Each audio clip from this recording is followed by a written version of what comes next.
जब किसी धार्मिक इंसान का समाज के ऊपर बड़ा इन्फ्लुएंस होने लगता है, जब कोई लाखों युवाओं को धर्म, भक्ति और भारतीय संस्कृति की ओर मोड़ता है, तो उसे गिराने की कोशिश उतनी ही जोरदार होने लग जाती है। और यही चीज जो है ना, वो आज प्रेमानंद जी महाराज के साथ हो रही है। एक ऐसे संत जिन्होंने हजारों लाखों युवाओं को हिंदू कल्चर की तरफ अट्रैक्ट करने का काम किया है, जिन्हें लोग जेन्युइनली श्रद्धा से सुनते हैं और जिन्हें सुनने के लिए आज फॉरेनर्स लाइन लगाकर खड़े हैं। उन्हें आज ये वोक, फेमिनिस्ट और लिबरल्स जो है वो टारगेट कर रहे हैं। वजह पता है क्या है? कुछ सेकंड्स का एक क्लिप जिसे जानबूझकर आधा काटकर फैलाया गया है। असल में प्रेमानंद जी महाराज जो है वो मोरल डिग्रेडेशन की बात कर रहे थे, वो भी दोनों जेंडर्स के लिए।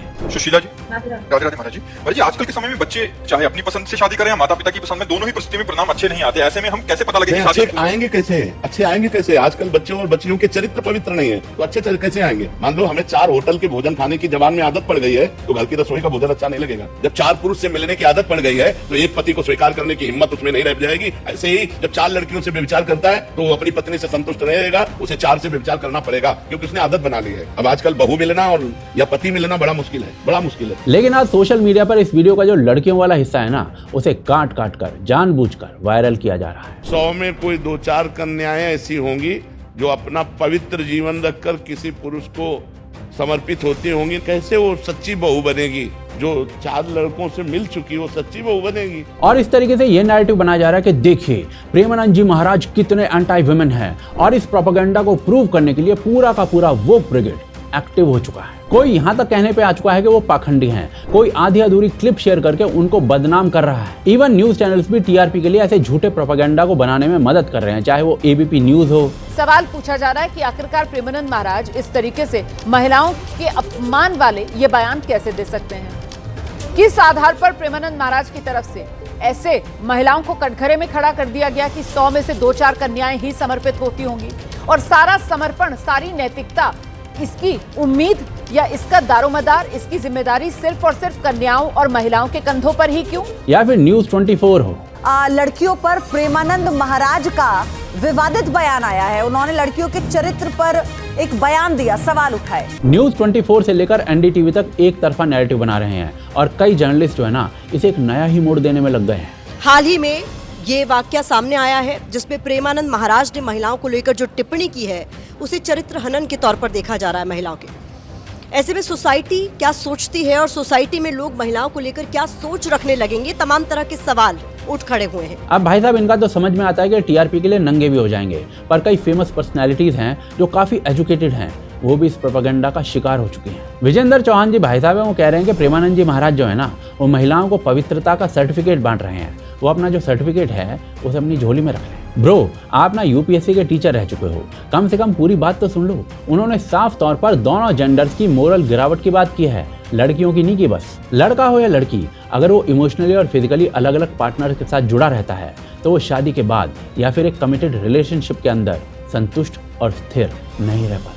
तो क्या प्रेमानंद जी महाराज जो कह रहे हैं वो गलत था? अगर हम आज के भारत के आंकड़े देखें ना, तो उनकी कही बात पूरी तरीके से सच साबित होती है। अभी 2 महीने पहले ही YouGov और एशले मेडिसन ने मिलकर एक सर्वे किया, जिसमें पाया गया कि भारत के 53% एडल्ट्स ने माना है कि उन्होंने कम से कम एक बार शादी के बाहर अफेयर किया है, और यह आंकड़ा पूरी दुनिया में सबसे ज्यादा है, और भारत इस लिस्ट में टॉप पर है। और इसमें मजेदार बात आपको पता है क्या है? इस सर्वे के डेमोग्राफिक्स में मेनली सभी पढ़े लिखे लोग थे, और आधे से ज्यादा के बच्चे भी थे। एक और रिपोर्ट भी ये कहती है कि भारत और ब्राजील के अंदर चीटिंग के मामले जो है सबसे ऊपर है। हो सकता है कि इंडियन पॉपुलेशन ज्यादा है तो ये नंबर्स इन्फ्लेटेड दिख रहे हों, बट स्टिल ये बहुत बड़े नंबर्स हैं। और इसमें मजेदार बात आपको पता है क्या है? मिंट, जो कि एक इंडियन कंपनी है, उसके द्वारा किए गए एक सर्वे में भी एग्जैक्ट फाइंडिंग्स पता चले हैं कि 55% लोगों ने माना है कि उन्होंने अपने पार्टनर को कभी ना कभी धोखा दिया है। इस सर्वे में खास बात पता है क्या थी?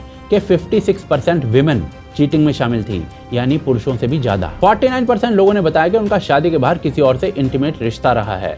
47% ने कैजुअल सेक्स और 46% ने वन नाइट स्टैंड्स में हिस्सा लिया है। कुल मिलाकर 53% विमेन और 43% मेन ने माना है कि उन्होंने अपने लाइफ पार्टनर के अलावा किसी और से ऑलरेडी फिजिकली या इंटीमेट रिलेशंस बनाए हैं। आज आधे से ज्यादा लोग ये मानते हैं कि दो लोगों के साथ एक साथ फिजिकल संबंध बनाना गलत नहीं है। ग्लीनर के एक सर्वे के अनुसार 77% भारतीय महिलाओं ने कहा कि उन्होंने शादी के बाहर रिश्ता इसलिए बनाया क्योंकि उनकी शादीशुदा जिंदगी उबाऊ और एक जैसी हो रही थी। वहीं 57% मैरिड पुरुषों ने माना कि उन्होंने बिजनेस ट्रिप के दौरान अपने पार्टनर के साथ चीटिंग की है। प्रैक्टो के सेक्सोलॉजिस्ट डॉक्टर अमित नाले ने अपने एक सर्वे में बताया कि अब भारत के अंदर 76% महिलाएं और 61% पुरुष चीटिंग को एक सिन या इमोरल चीज नहीं मानते हैं। यानी इंडियन सोसाइटी अब इसे गलत मानने को भी तैयार नहीं है। और ये जो सोच है ना, वो सोसाइटी को कितना बर्बाद कर सकती है उसका अंदाजा भी आप नहीं लगा सकते।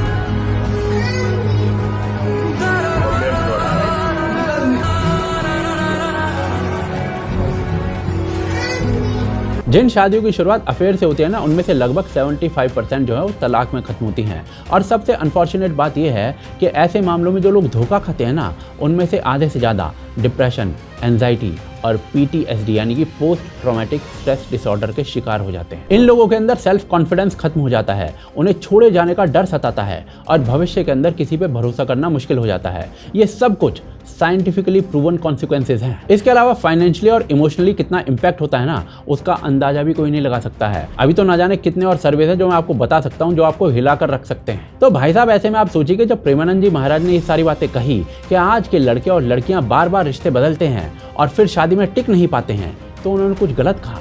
ये सब कुछ तो साइंस कह रही है। ये सारी की सारी बातें वेल डॉक्यूमेंटेड फैक्ट्स हैं, कोई हवाई बातें नहीं है। लेकिन जैसा हमेशा होता है ना, लिबरल्स हमेशा वही हिस्सा उठाते हैं जो उनके नैरेटिव में फिट बैठता है, जो उनको विक्टिम बना सकता है। इस समय सोशल मीडिया पर प्रेमानंद जी महाराज को सेक्सिस्ट, पैट्रियार्कल और रिग्रेसिव कहा जा रहा है। कुछ लोग तो यहाँ तक कह रहे हैं कि प्रेमानंद जी महाराज एंटी वुमेन है, जबकि सच्चाई यह है कि उनका पूरा मैसेज यही था कि आज की पीढ़ी, चाहे वो लड़का हो या लड़कियां, दोनों कैरेक्टर और कमिटमेंट के मामले में वीक हो रहे हैं और इसका इफेक्ट उनके रिलेशनशिप पर पड़ रहा है। और इसी सेम बात को बड़ी बड़ी सर्वे कंपनीज, चाहे वो इंटरनेशनल हो या इंडियन, सब ने अपनी रिसर्च से प्रूव किया है। पर फेमिनिस्ट और लिब्रांडूज को ये बात डाइजेस्ट नहीं होती, क्योंकि उनकी पूरी आइडेंटिटी जो है वो विक्टिमहुड पर टिकी हुई है। और जब कोई संत पूरे समाज की असलियत को शीशा दिखाता है ना, तो उन्हें सबसे पहले यही लोग डिस्क्रेडिट करने में लग जाते हैं। और इन लोगों के एजेंडे के लिए जायज भी है, क्योंकि आज बहुत सारे लोग जो हैं वो प्रेमानंद जी महाराज से प्रेरणा लेकर धर्म के रास्ते पर चलने लगे हैं। ये लोग भक्ति, चरित्र और संस्कृति की बातें करने लगे हैं और यही बातें कुछ लोगों को खटक रही हैं। जब से विराट कोहली, मिक्का सिंह और ग्रेट खली जैसे लोग जो हैं उनसे मिलकर आए हैं,